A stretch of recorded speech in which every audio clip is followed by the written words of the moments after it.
I was standing on my ladder in the Arizona sun, drilling the final mount for my new satellite dish, when I heard her voice cut through the desert air like a buzzsaw through plywood.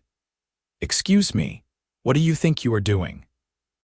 I turned to see a woman marching across my front lawn, her blonde bob haircut practically vibrating with indignation. She wore a pastel pink polo shirt and white caprice, and her oversized sunglasses sat perched on her head like a tiara.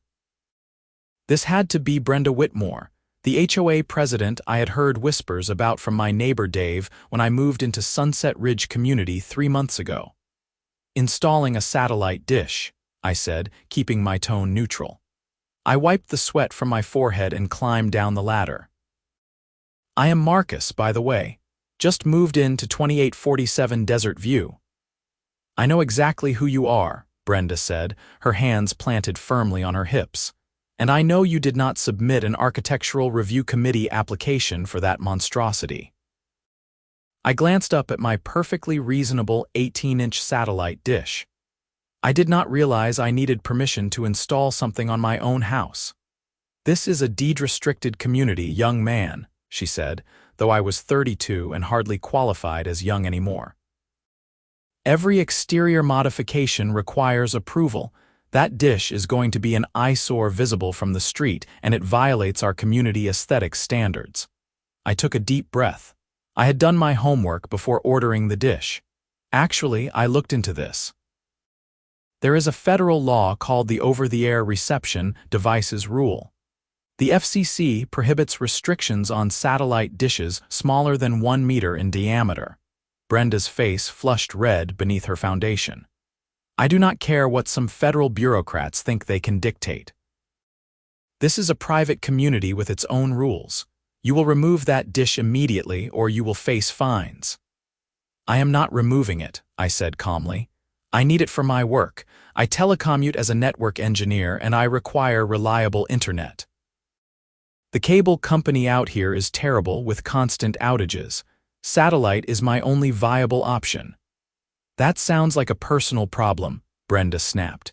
"You should have thought about that before moving into Sunset Ridge. The dish comes down or you will be hearing from our attorney."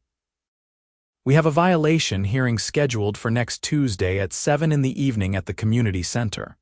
I suggest you attend." She turned on her heel and stalked back toward the street, where I noticed a golf cart with HOA stenciled on the side. Of course, she had an official vehicle for patrolling the neighborhood looking for violations. I watched her drive away, then looked back up at my satellite dish, mounted securely to the side of my house facing southwest for optimal signal. Dave wandered over from his house next door, a beer in his hand despite it being only 2 in the afternoon on a Saturday. "I see you met Brenda." "She seems delightful," I said. "She is a nightmare," Dave said. "Been HOA president for 6 years now. She fined me $500 last year because my grass was 2 inches taller than regulations during a drought. I tried to explain I was conserving water, but she did not want to hear it. Ended up having to pay just to make her stop sending threatening letters." "She wants me to take down my satellite dish," Dave whistled low. "Good luck with that. Brenda does not back down. She thinks she runs this place like her own personal kingdom." I went inside and spent the rest of the afternoon researching. The Over-the-Air Reception Devices Rule, or OTARD, was adopted by the FCC in 1996 and had been upheld multiple times in court. It specifically prevented homeowner associations, landlords, and local governments from restricting the installation of antennas used for television, internet, or radio signals. There were some exceptions for safety and historic preservation, but none that would apply to my standard installation on the side of my single-story ranch house in a subdivision built in 2019. The rule even stated that any restrictions had to be clearly disclosed in writing before someone bought or leased property, and they still could not ban dishes outright. They could only impose reasonable restrictions on placement, and those restrictions could not make installation impossible or unreasonably expensive, or significantly impair reception quality. I printed out 20 pages of information from the FCC website, including their fact sheet for consumers and the full text of the rule. I felt confident going into Tuesday's hearing, but I also felt a knot of anxiety in my stomach. I had never been one for confrontation, and the idea of facing down an angry HOA board was not my idea of a fun evening. Tuesday arrived too quickly. I drove the half-mile to the community center, a bland stucco building that matched every other structure in Sunset Ridge with its beige walls and terracotta roof tiles. Inside, the meeting room smelled like burnt coffee and air conditioning. About a dozen residents sat in folding chairs facing a long table where Brenda sat flanked by 4 other board members. To Brenda's right was a thin man in his 60s with wire-rimmed glasses, introduced as Gerald, the treasurer. Next to him was Patricia, the secretary, a heavy-set woman with gray hair pulled into a severe bun. On Brenda's left sat 2 other members I did not catch the names of during the rushed introductions. They both looked uncomfortable, like they wished they were anywhere else. "We will now address the violation at 2847 Desert View Drive," Brenda announced, reading from a printed agenda. "Marcus Chen has installed an unauthorized satellite dish in clear violation of our covenants, conditions, and restrictions. Article 7, Section 3, which states that no exterior modifications may be made without prior written approval from the Architectural Review Committee." "I would like to address that," I said, standing up. My hands were shaking slightly, so I gripped my folder of printed documents tighter. "I understand the HOA has rules, but federal law supersedes those rules in this case. The FCC's over-the-air reception devices rule prohibits restrictions on satellite dishes under 1 meter in diameter." I walked forward and distributed copies of the FCC fact sheet to each board member. Brenda barely glanced at hers before pushing it aside. "We are not concerned with federal overreach," she said. "This community has standards, and those standards must be maintained. Your dish is visible from the street and detracts from the uniform appearance we have worked hard to cultivate." "The law specifically addresses that argument," I said, flipping to a highlighted section in my copy. "It states that aesthetic concerns do not justify restrictions that impair signal reception. My dish needs to face southwest for proper signal. There is no other location on my property that would work." Gerald cleared his throat. "I actually think the young man may have a point. I remember reading something about this rule years ago when my son wanted to install a dish at his condo." Brenda shot him a look that could have melted steel. "Gerald, we have CC and Articus that every homeowner agreed to when they purchased their property. We cannot simply ignore them because someone finds them inconvenient." "I am not asking you to ignore them," I said. "I am telling you they are unenforceable in this specific situation because they conflict with federal regulations." Patricia spoke up, her voice nasal and pinched. "You could have at least had the courtesy to ask permission first." "That is what we expect from community members who respect their neighbors." "I would have been happy to inform the board of my plans," I said, "but based on the federal law, I was not required to seek approval. The law exists specifically because HOAs were preventing people from accessing television and internet services." "This is ridiculous," Brenda said, slamming her hand on the table. "We are issuing a fine of $100 per day until the dish is removed starting today. If you refuse to comply within 30 days, we will take legal action to force removal and place a lien on your property for the accumulated fines." "That is $3,000, I said, my voice rising despite my efforts to stay calm. "You cannot fine me for following federal law." "Watch us," Brenda said. "This hearing is concluded." I left the community center feeling like I had been punched in the gut. I sat in my car for 10 minutes trying to decide what to do next. The rational part of my brain knew I was in the right, but the anxious part kept calculating how quickly those fines would add up. $3,000 in a month, and then what?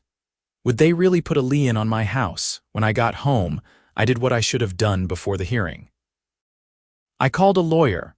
Finding an attorney who specialized in HOA disputes in Phoenix was easier than I expected. Apparently, conflicts between homeowners and their associations were common enough that several law firms had made it their niche practice. I scheduled a consultation with James Rodriguez at Rodriguez and Associates for Thursday morning. Wednesday was a blur of work meetings where I could barely concentrate. I kept thinking about Brenda's smug face and the way the other board members had sat there, mostly silent, while she ran roughshod over federal law. That evening, I found an envelope in my mailbox. Inside was an official notice of violation and fine assessment printed on HOA letterhead. Dear Mr. Chen, it began in the most passive-aggressive tone possible. This letter serves as official notice that you are in violation of Sunset Ridge Community Association CC and Articus, Article 7, Section 3. You have installed an unauthorized satellite dish without obtaining proper approval from the Architectural Review Committee. You are hereby assessed a fine of $100 per day, beginning June 14, 2025, until the violation is corrected.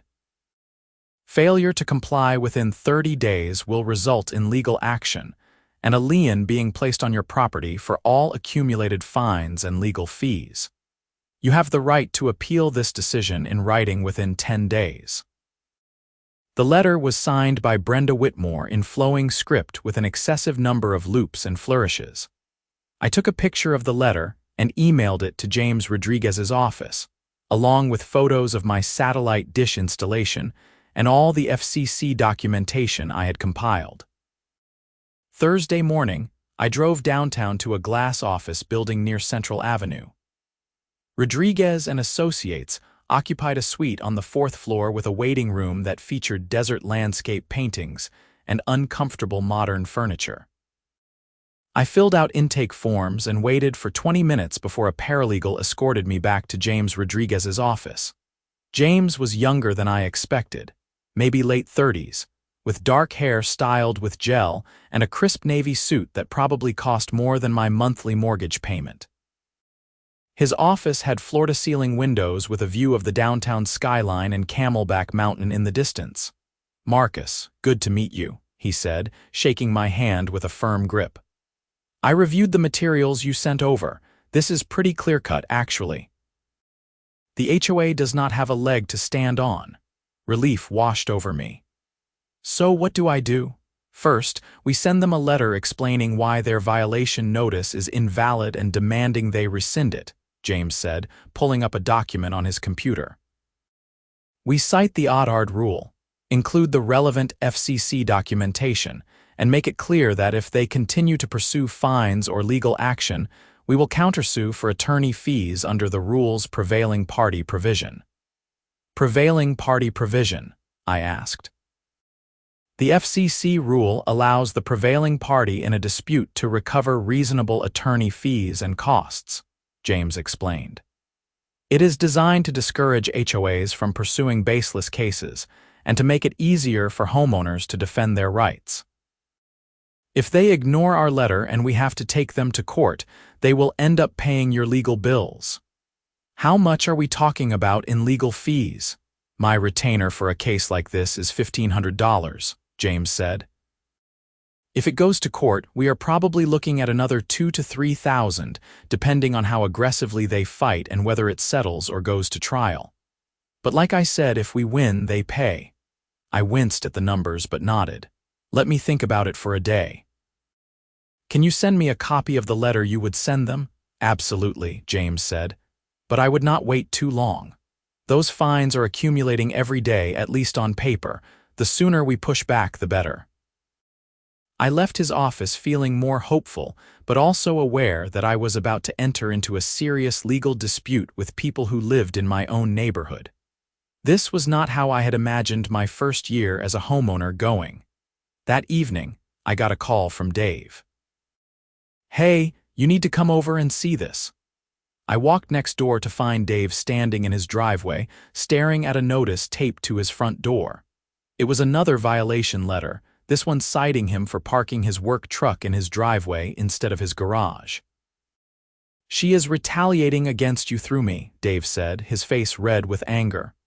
"I have parked this truck in my driveway for 3 years, never heard a word about it until you pissed off Brenda." "I am sorry," I said, genuinely meaning it. "This is my fault." "It is not your fault she is a power-hungry psychopath," Dave said. "But I wanted you to know what you are dealing with. She's going to make your life hell until you either cave or move out. That is how she operates. She drove the Johnsons out last year over a fence dispute. They eventually just sold their house rather than keep fighting." "I am not moving," I said. "I just bought this place 4 months ago, and I am not taking down my dish. I need it for work." "Then you better lawyer up," Dave said, "because Brenda does not stop." I called James Rodriguez the next morning and paid the retainer. By Friday afternoon, he had sent a detailed cease and desist letter to the HOA board via certified mail and email. The letter was 6 pages of legal reasoning, citations to federal law, and warnings about the consequences of continuing their unlawful fining scheme. Saturday morning, my phone rang at 7. I did not recognize the number, but I answered anyway. "This is Brenda Whitmore," the voice said without preamble. "I received a very threatening letter from your attorney yesterday." "It was not threatening," I said, putting her on speaker so I could pour my coffee. "It was informative. You are violating federal law by trying to restrict my satellite dish." "We have consulted with our own attorney," Brenda said, her voice tight. "He advised us that our CC and Artiques are legally binding and that we are within our rights to enforce them." "Then your attorney is wrong," I said. "Or he is billing you for bad advice. The FCC rule is very clear." "We will see you in court, Mr. Chen," Brenda said and hung up. I called James immediately. "She just called me. They are not backing down." "Did you record the call?" James asked. "No, was I supposed to?" "Arizona is a one-party consent state, so you could have," James said. "But it is fine. The fact that she called you directly is actually helpful. It shows they are not taking this seriously. Did she threaten you?" "She said they consulted their attorney and that they are going to see me in court." "Perfect," James said, and I could hear the smile in his voice. "Let them rack up their own legal bills pursuing a case they cannot win. It just means a bigger fee award at the end." The weekend passed tensely. I kept expecting another confrontation, but my street was quiet except for the usual weekend sounds of lawnmowers and kids playing. Sunday evening, I noticed Brenda driving past my house in her golf cart, slowing down to stare at my satellite dish with an expression of pure hatred. Monday brought another letter in my mailbox, this one informing me that my accumulated fines now totaled $500, and that the HOA board had voted to proceed with legal action. The letter also mentioned that they were placing a temporary hold on my access to community amenities, including the pool and fitness center, until the violation was resolved. I scanned the letter and sent it to James. He called me an hour later. "This is actually good news," he said. "They are digging themselves deeper. Restricting your access to amenities you pay for through your HOA dues is retaliatory and probably violates your CC and Artiques. We can add that to our counterclaims." "How long is this going to take?" I asked. "I feel like I am under siege in my own neighborhood." "HOA cases can take anywhere from a few months to over a year," James said honestly. "But I am betting they will fold once they realize how serious we are. A lot of HOA boards are used to homeowners just giving up because they cannot afford to fight. When they encounter someone who actually pushes back with competent legal representation, they often settle quickly." I hoped he was right, but I was not holding my breath. The next 2 weeks were a special kind of hell. Brenda seemed to be inspecting my property daily, looking for any other violations she could cite. I received notices about my trash cans being visible from the street 15 minutes after trash pickup, about a small oil stain on my driveway, and about my mailbox being insufficiently maintained despite looking identical to every other mailbox on the block. Dave continued to get spillover harassment, with notices about his lawn height, his doormat being the wrong color, and a citation for having a garden gnome that was not in keeping with community standards. Other neighbors started approaching me cautiously, some offering quiet support and others making it clear they thought I should just take down the dish to keep the peace. "You are making things harder for everyone," my neighbor across the street, Linda, said when she caught me getting my mail. "Brenda is on the warpath and we are all suffering because you cannot just follow the rules like everyone else." "The rules are illegal," I said for what felt like the 100th time. "The HOA cannot restrict satellite dishes. It is federal law." "I do not care about federal law," Linda said. "I care about being able to enjoy my home without constantly worrying that Brenda is going to find something else to fine me for. She has been getting worse ever since you moved in."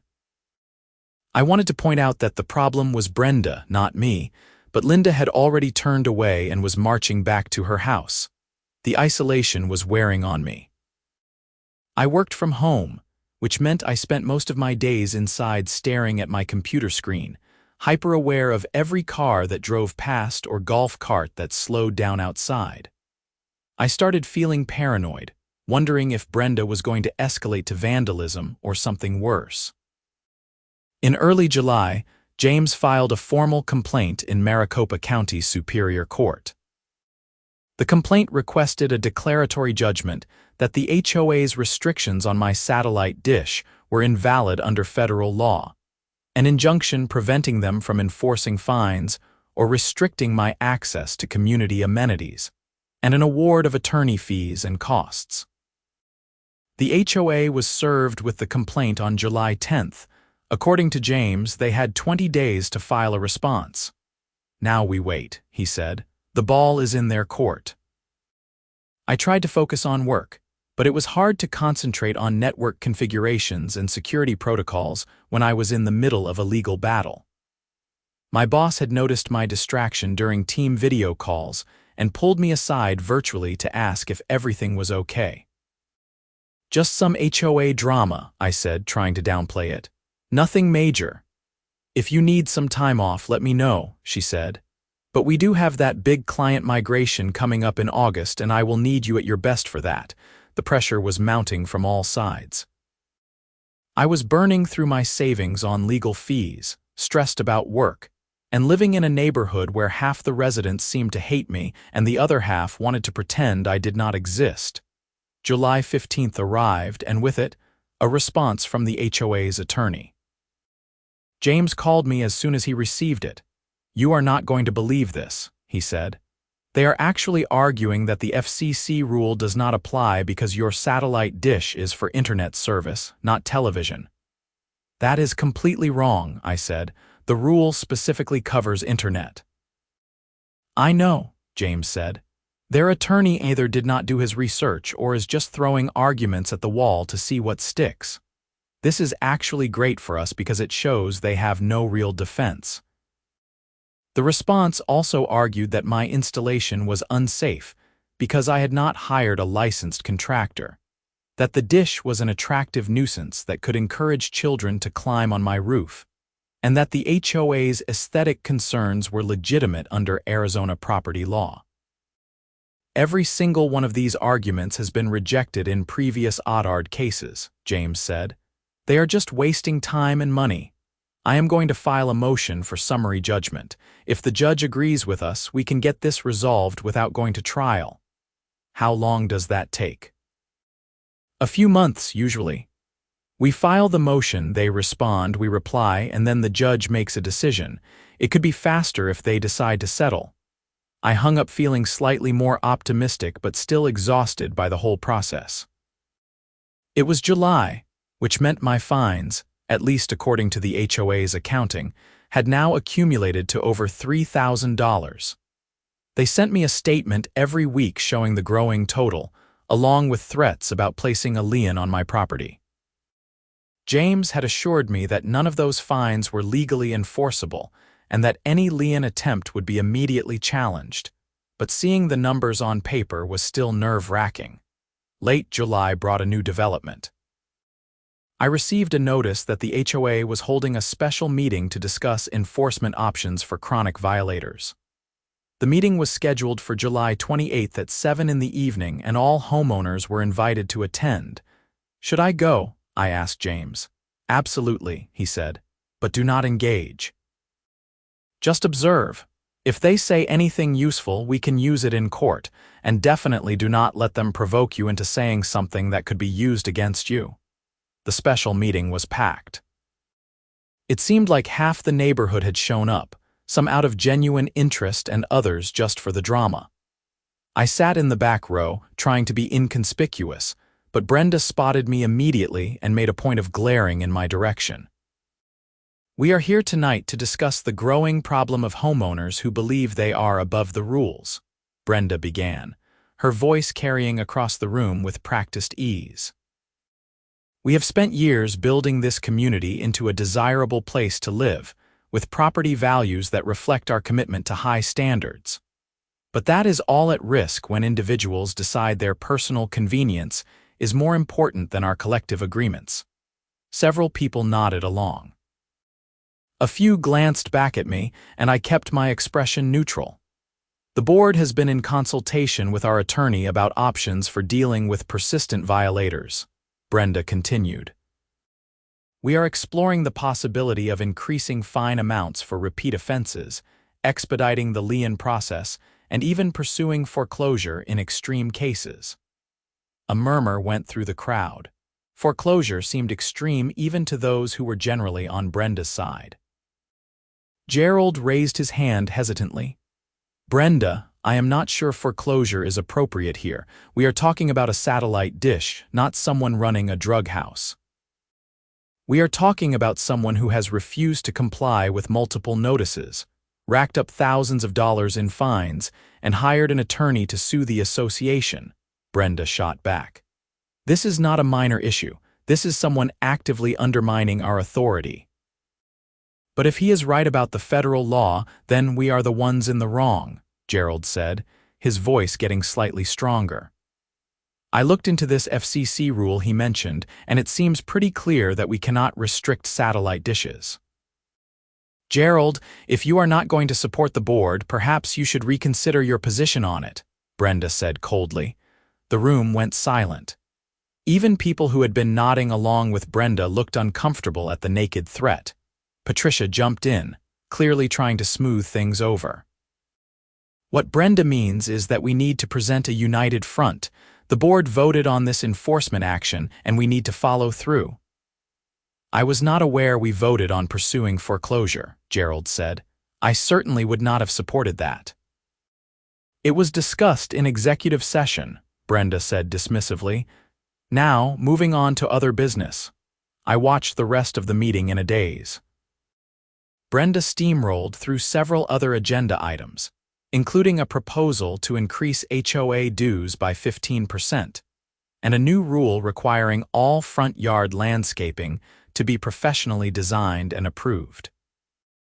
Gerald continued to raise occasional objections, but the other board members stayed silent, apparently unwilling to cross Brenda. After the meeting, Gerald approached me in the parking lot. "Marcus, I want you to know that not everyone on the board agrees with how Brenda is handling this. I think you are right about the federal law, and I think we are wasting association money fighting you." "Can you vote to drop the case?" I asked. "I have been trying," Gerald said, looking tired. "But Brenda has Patricia and the other two in her pocket. They vote however she tells them to. I am probably going to resign after this term. I cannot keep being part of this circus." "Have you considered running against her for president?" Gerald laughed bitterly. "Brenda runs unopposed every election. Anyone who tries to challenge her gets harassed until they drop out or move away. Last person who ran against her found their tires slashed and dead plants left on their doorstep. They could never prove it was Brenda, but everyone knew." I drove home thinking about everything Gerald had said. This was bigger than just my satellite dish. Brenda had turned the HOA into her personal fiefdom, and everyone was too scared to challenge her. When I got home, I found my satellite dish had been spray painted with red X marks. I immediately took photos and called the police. A young officer arrived 20 minutes later, took a report, and informed me that without witnesses or video evidence, there was not much they could do. I called James next, and he told me to get the dish cleaned and add the vandalism to our growing list of grievances against the HOA. We cannot prove Brenda did it, James said, but we can certainly argue that the HOA's aggressive campaign against you has created a hostile environment that led to this vandalism. I spent Saturday morning carefully cleaning the spray paint off my dish. Dave came over to help, bringing paint thinner and rags. "This is getting out of hand," he said as we scrubbed. "You should install some security cameras." "I am planning to," I said. "And I bet Brenda will cite me for those too," Dave laughed, but it was not a happy sound. "Probably." "Hey, I have been thinking. What if we got a group of homeowners together to recall the board? There has to be a provision for that in the governing documents. Would anyone actually join us?" I asked. "I think you would be surprised," Dave said. "A lot of people are sick of Brenda. They are just afraid to speak up individually, but if we had a group, there is safety in numbers." The idea had merit. I promised to think about it, but right now I was focused on just winning my legal case and being left alone. August arrived with temperatures over 110 degrees, and no break in the HOA dispute. James filed his motion for summary judgment on August 2nd, supported by 40 pages of legal briefing, declarations from me and an FCC expert witness, and exhibits documenting the HOA's violations of federal law. The HOA had 30 days to respond. James expected their response to be weak, but predicted they would drag things out as long as possible.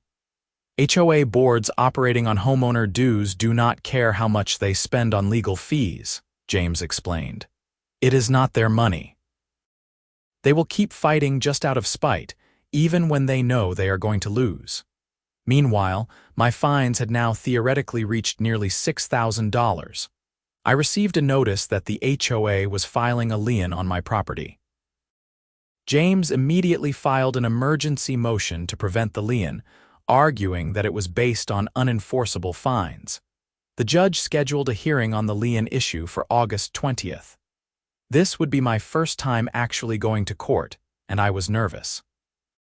James met me at the courthouse, a modern building downtown with airport-style security. We went through the metal detectors and took the elevator up to the courtroom on the 4th floor. The HOA was represented by a lawyer named Frank Morrison, a silver-haired man in an expensive suit who looked like he specialized in country club memberships and yacht club disputes. Judge Catherine Martinez presided. She was in her 50s, with sharp eyes and a no-nonsense demeanor. She called our case promptly at 9:30. "This is an emergency motion to prevent lien filing," Judge Martinez said, reviewing her notes. "Mr. Rodriguez, you represent the homeowner?" "Yes, Your Honor," James said, standing. "We are seeking to prevent the HOA from placing a lien on my client's property based on fines that we contend are unlawful under federal law." Frank Morrison stood. "Your Honor, the HOA has every right to enforce its CC and Articus through fines and liens. This is a standard procedure that has been upheld countless times in Arizona courts. Except when the CC and Articus conflict with federal law," James countered. "The FCC's Overruled rule explicitly preempts HOA restrictions on satellite dishes. The fines are based on a violation that is not legally a violation. Therefore, the lien would be improper." Judge Martinez looked at Morrison. "Counsel, are you disputing that the Overruled rule applies here?" Morrison shuffled his papers. "We contend that the rule does not supersede private contractual obligations entered into voluntarily by homeowners." "That is not what the federal courts have said," Judge Martinez replied dryly. "I have reviewed the FCC materials submitted by Mr. Rodriguez, and the rule seems quite clear, Mr.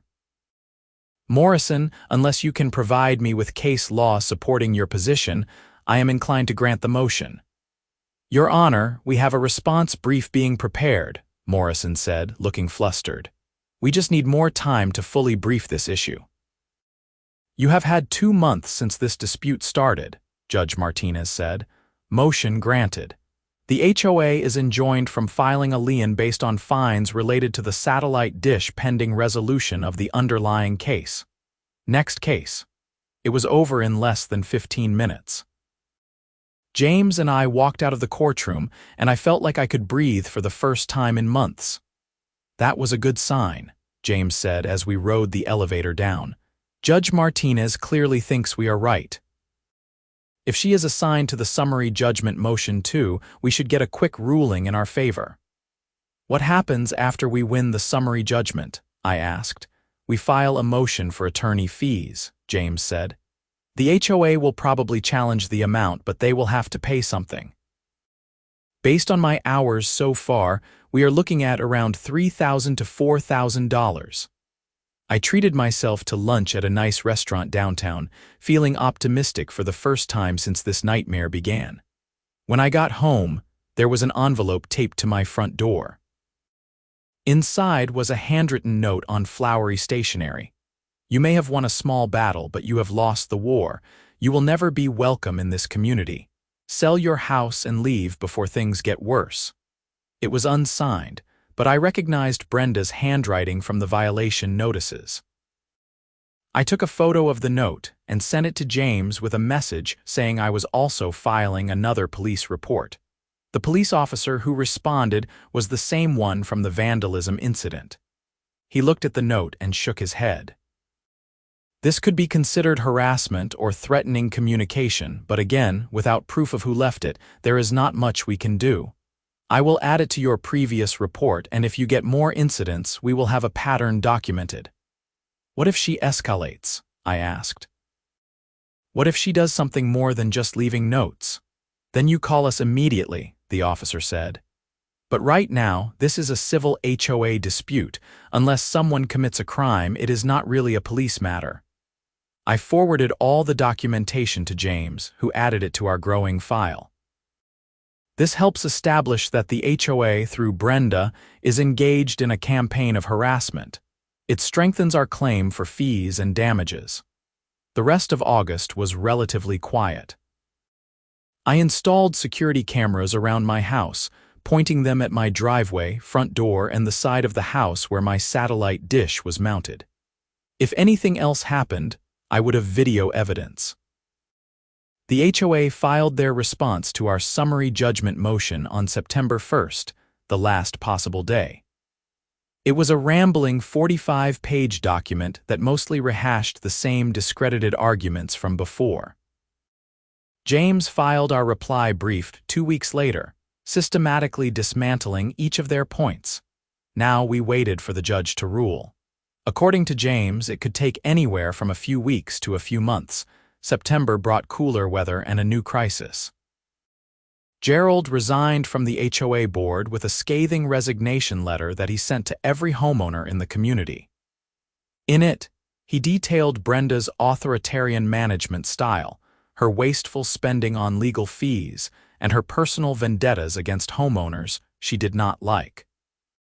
He specifically mentioned my case, noting that the board was spending association money on a losing legal battle just to satisfy Brenda's ego.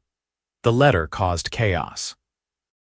My email inbox filled with messages from neighbors, some supportive and others angry that I had supposedly caused Gerald's resignation. Dave organized a meeting at his house for homeowners who were interested in discussing a board recall. 20 people showed up, more than I expected. We crowded into Dave's living room, and he led the discussion. We have governing documents that allow for a special election to recall board members, Dave explained, holding up a copy of the CC and Articus. We need a petition signed by at least 30% of homeowners to trigger the recall election. Then we need a majority vote to actually remove them.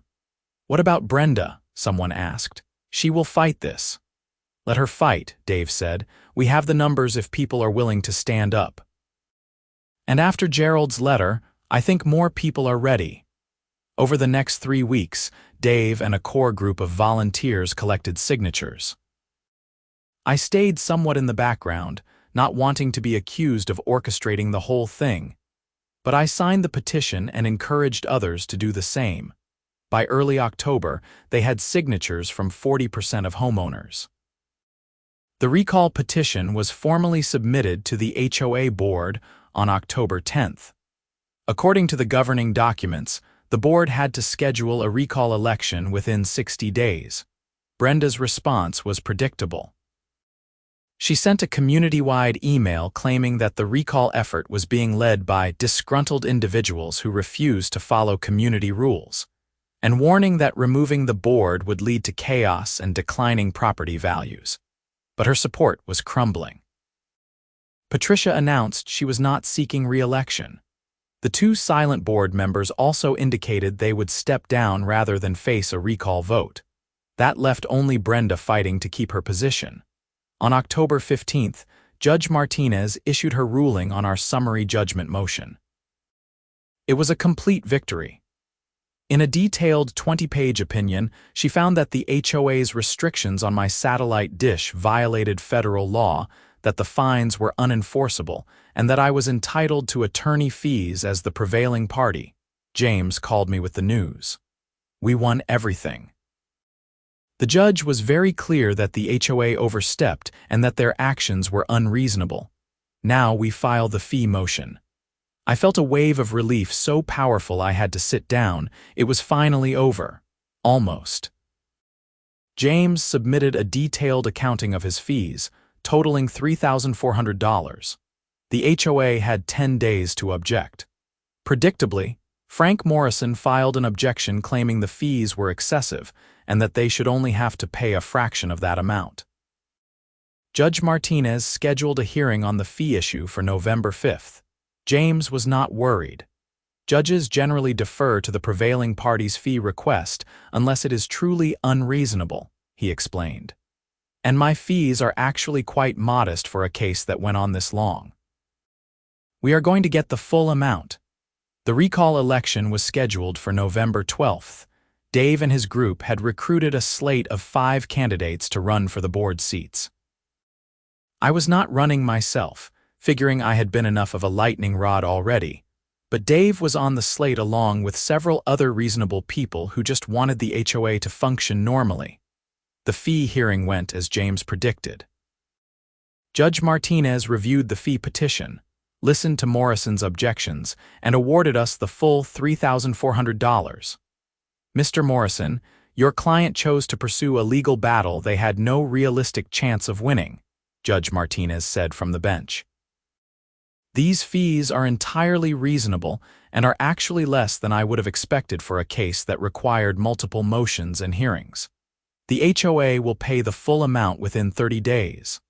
I walked out of the courthouse feeling vindicated. Not only had I won the right to keep my satellite dish, but the HOA was going to pay my legal bills just like James had predicted from the beginning. The recall election was held at the community center on a Saturday morning. Turnout was high, with over 70% of homeowners casting ballots. I voted early and then waited at home for the results. Too nervous to hang around, Dave called me at 3 in the afternoon. We won. All 5 of our candidates got elected. Brenda got less than 20% of the vote. I drove over to the community center, where a small celebration was happening in the parking lot. Dave and the other newly elected board members were shaking hands and accepting congratulations. Brenda was nowhere to be seen. She left about 10 minutes ago, Dave said when I asked. Did not say a word to anyone, just got in her car and drove off. The new board held their first meeting the following week. One of their first actions was to formally rescind all fines against me and to issue a written apology for the previous board's violation of federal law. They also voted to drop the appeal that Frank Morrison had been threatening to file. I attended the meeting and thanked the new board for their reasonableness. It felt surreal after months of fighting. We are also conducting a full audit of the HOA's finances, the new president announced. There are some irregularities we want to look into regarding legal fees and other expenses under the previous administration. That audit turned out to be more revealing than anyone expected. In December, the new board released a report showing that Brenda had spent over $50,000 in association funds over the past 3 years on legal fees for various disputes, most of which could have been resolved without lawyers. She had also approved payments to herself for administrative expenses that were not authorized in the governing documents. The board filed a complaint with the Arizona Attorney General's office and also filed a civil suit against Brenda to recover the unauthorized payments. I followed the developments with fascination, realizing that my satellite dish dispute had inadvertently triggered an investigation into much larger problems. By January 2026, the HOA had received payment of my attorney fees from the association's reserve fund.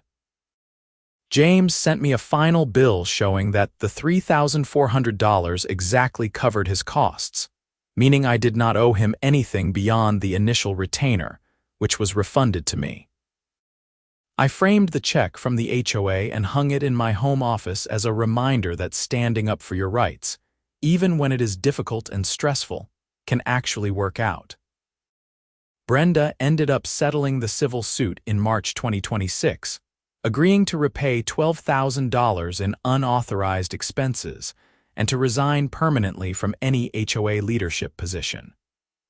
The Attorney General's office declined to file criminal charges but issued a formal warning. As for me, my satellite dish is still mounted on the side of my house, providing me with reliable internet for work. I get along well with my neighbors now that the drama has died down. Dave and I have become good friends, often grilling out together on weekends and laughing about the absurdity of the whole situation. The new HOA board is functional and reasonable. They enforce rules that actually make sense and address real issues rather than going on personal vendettas. Property values in Sunset Ridge have actually increased now that the community is not known for having a tyrannical HOA president. I learned a lot from the experience. I learned that federal law really does matter, and that agencies like the FCC create rules specifically to protect consumers from overreach by local authorities and private organizations. I learned that sometimes you have to be willing to fight for your rights, even when it is expensive and stressful and everyone is telling you to just give up. I learned that bullies, whether they are playground tyrants or HOA presidents, usually back down when someone finally stands up to them. Most importantly, I learned that I was not alone. There were plenty of other homeowners who were sick of Brenda's behavior but were too afraid or too tired to speak up. Once someone took the first step, others were willing to follow. My satellite dish dispute became a catalyst for much-needed change in the community. Looking back, I do not regret installing that dish or fighting the HOA's illegal restrictions. Yes, it was stressful. Yes, there were times I wondered if it was worth it. But in the end, justice prevailed. Federal law was upheld. The HOA was held accountable. And I got to keep the internet connection I needed to do my job. The irony is that if Brenda had just left me alone or even tried to work with me to find a compromise on the placement of the dish, none of this would have happened. She could have stayed in power, continuing to run the HOA her way. Instead, her refusal to back down on an issue where she was clearly in the wrong led to her downfall and exposed all the other problems with how she had been running things. Sometimes the smallest disputes reveal the biggest problems. A simple satellite dish became the thread that, when pulled, unraveled years of mismanagement and abuse of power. I still live in Sunset Ridge and plan to stay here for a long time.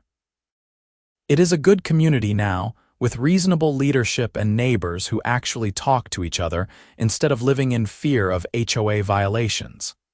My house has appreciated in value. My satellite dish works great. And every time I see it on the side of my house, I smile and remember that standing up for yourself is always worth it in the end. The whole experience taught me about the power of federal regulations to protect individual rights against local tyranny. The FCC's ODRD rule exists because Congress recognized that access to information through television and internet is important enough to warrant federal protection. Without that rule, HOAs and landlords could effectively prevent people from accessing the programming and services of their choice based on nothing more than aesthetic preferences or a desire for control. My case was not unique.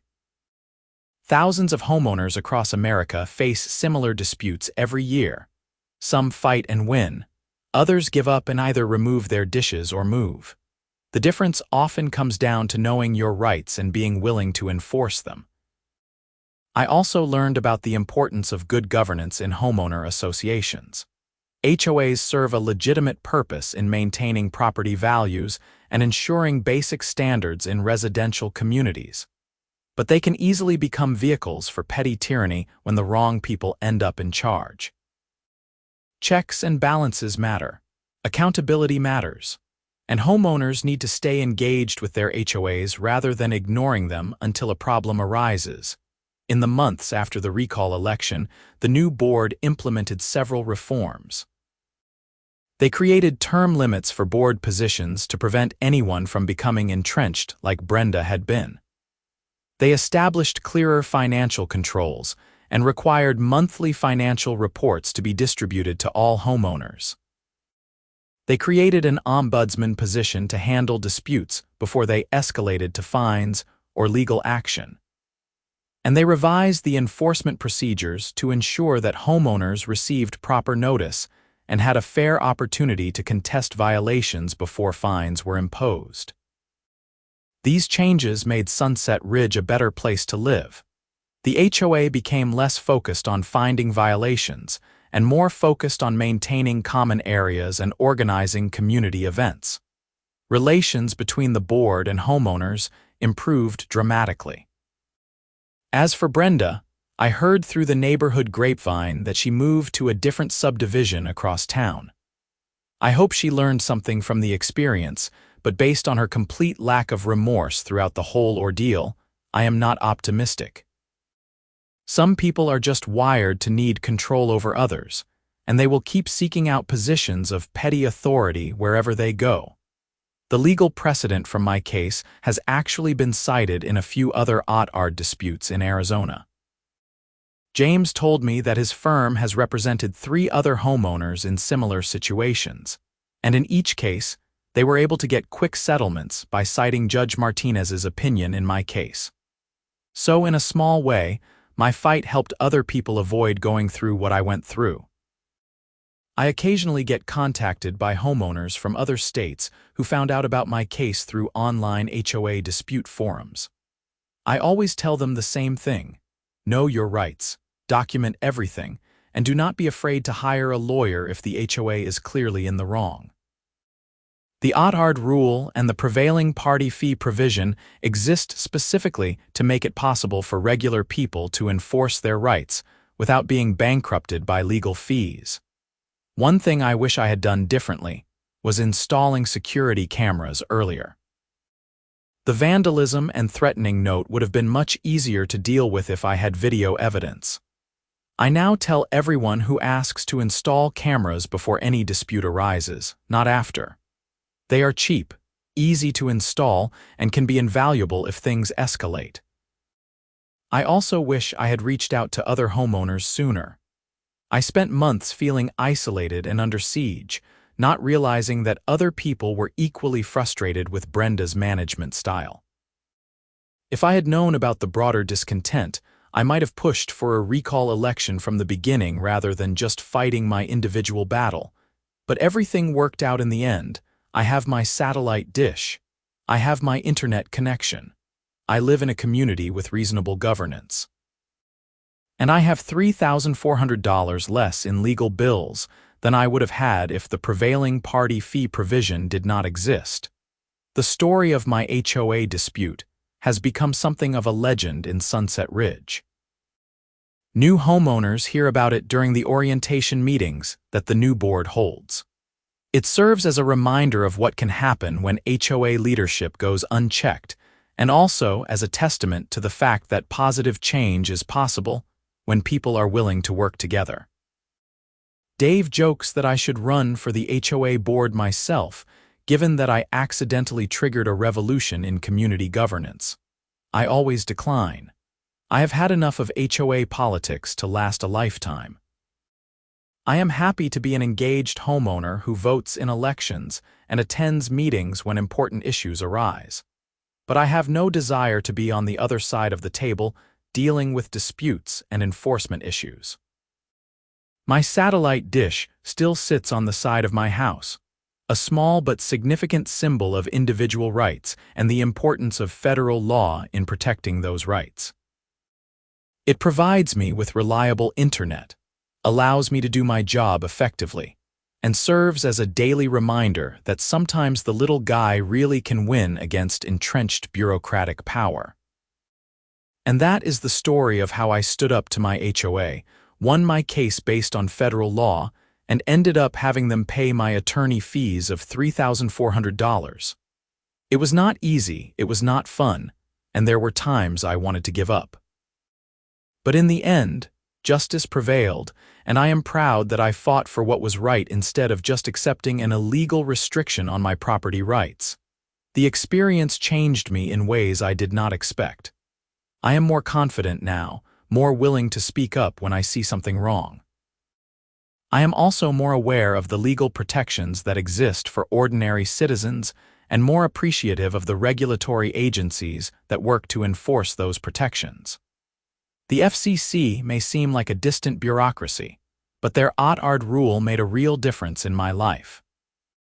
I hope my story encourages other homeowners facing similar disputes to stand their ground.